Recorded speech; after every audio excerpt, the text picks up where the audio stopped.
सीधे आपको तस्वीरें दिखाते हैं कारगिल के द्रास की, जहां पर रक्षा मंत्री राजनाथ सिंह पहुंचे हैं। अन्य देवियों व सज्जनों, आज के दिन कारगिल आना सचमुच मेरे लिए बहुत ही भावुक क्षण है। मैं अपने विचारों की अभिव्यक्ति मैं कितना कर पाऊंगा, मैं स्वयं असमंजस की स्थिति में हूं। लेकिन यदि मैं बहादुरों के बीच यहां मौजूद हूं तो स्वाभाविक रूप से मेरा भी हौसला कुछ बढ़ता है और मुझे भी ताकत मिलती है। और आज जब मैं वीर नारियों को सम्मानित कर रहा था,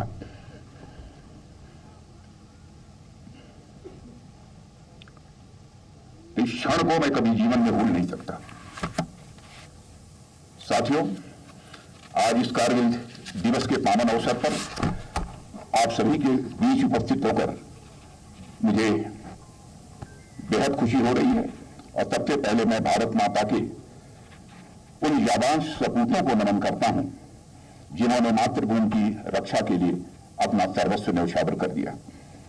मैं उन वीर सपूतों को भी नमन करता हूं जिन्होंने राष्ट्र को सर्वप्रथम रखा और उसके लिए अपने प्राणों की आहुति देने में वो पीछे नहीं हटे। मैं उन वीरों को अपनी श्रद्धांजलि अर्पित करता हूं जिनके सर्वोच्च बलिदान के कारण कश्यप मुनि, ललितादित्य और भगवान बुद्ध की आभा से प्रदीप्त इस पावन धरती पर आज हम विजय दिवस मना रहे हैं। मैं ऑपरेशन विजय की सफलता के 24 वर्ष पूरे होने पर समस्त देशवासियों को हार्दिक बधाई देता हूं।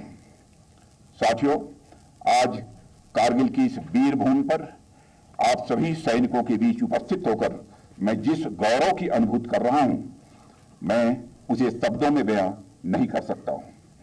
कारगिल की इन सुंदर पहाड़ियों में आप लोगों के साथ समय बिताना मेरे लिए बेहद सुखद है। साथियों, आज भारत रूपी जो विशाल भवन हमें दिखाई दे रहा है, वो हमारे वीर सपूतों के बलिदान की नींव पर ही यह टिका हुआ है। भारत नाम का यह विशाल वटवृक्ष उन्हीं वीरों के खून और पसीने से अभिसिंचित है। अपने हजारों सालों के इतिहास में इस देश ने अनेक ठोकरें खाई हैं, पर अपने वीर जवानों के दम पर यह देश बार बार उठा है। जैसा कि कहा गया है कि our greatest glory is not in never falling but in rising every time we fall. अर्थात हमारी महानता कभी न गिरने में नहीं है, बल्कि गिरने के बाद हर बार उठ जाने में है। बार बार ठोकर खाकर भी यह देश संभला है और इसने अपने वैभव को पुनः प्राप्त करने का सदैव प्रयास किया है। सन 1999 की घटना भी भारत के ठोकर खाने, संभलने और संभल कर नई ऊंचाइयों की ओर छलांग लगाने की ही एक अहम घटना है।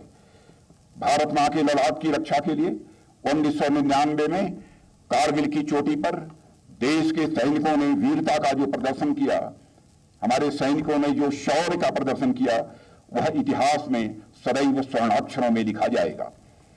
आज हम खुली हवा में सांस इसलिए ले पा रहे हैं क्योंकि किसी समय माइनस टेम्परेचर में भी हमारे सैनिकों ने ऑक्सीजन की कमी के बावजूद अपनी बंदूकें कभी नीचे नहीं की।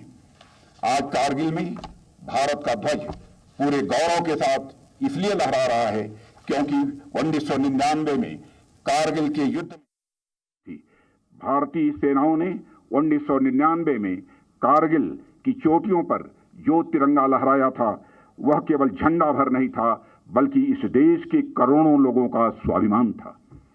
साथियों, आप सब जानते हैं, स्वाभिमान यह मनुष्य के हृदय की सबसे बलवती भावना होती है। मनुष्य जिंदगी में सब कुछ स्वीकार कर सकता है, लेकिन अपने स्वाभिमान से किसी भी सूरत में समझौता नहीं कर सकता है। भारत को यदि आजादी मिली है तो ऐसे ही स्वाभिमानी बहादुर जाबाजों के कारण भी हम सबको आजादी मिली है। चाहे वह चंद्रशेखर आजाद हों, सरदार भगत सिंह हों, खुदीराम बोस हों, अशफाक उल्लाह खां हों, चाहे ऐसे अनगिनत हमारे स्वतंत्रता संग्राम सेनानी हों जिन्होंने अपना बलिदान दिया था। चंद्रशेखर आजाद इसी बगल के उत्तर प्रदेश के इलाहाबाद के कंपनी गार्डन में अपने रिवाल्वर की गोलियों से अपने अंग्रेज दुश्मनों को भूनते भूनते जब अपने रिवाल्वर में अंतिम गोली शेष बची तो उन्हें इस बात की चिंता सताने लगी कि कहीं विदेशियों के रिवाल्वर की विदेशी गोली हमारे जिस्म में प्रवेश कर हमारे जिस्म को नापाक न कर दे। इसलिए उन्होंने अपने ही रिवाल्वर की अंतिम गोली अपने सीने में दाग लेने का काम किया था। तब जाकर यह भारत आजाद हुआ है। जी न्यूज़।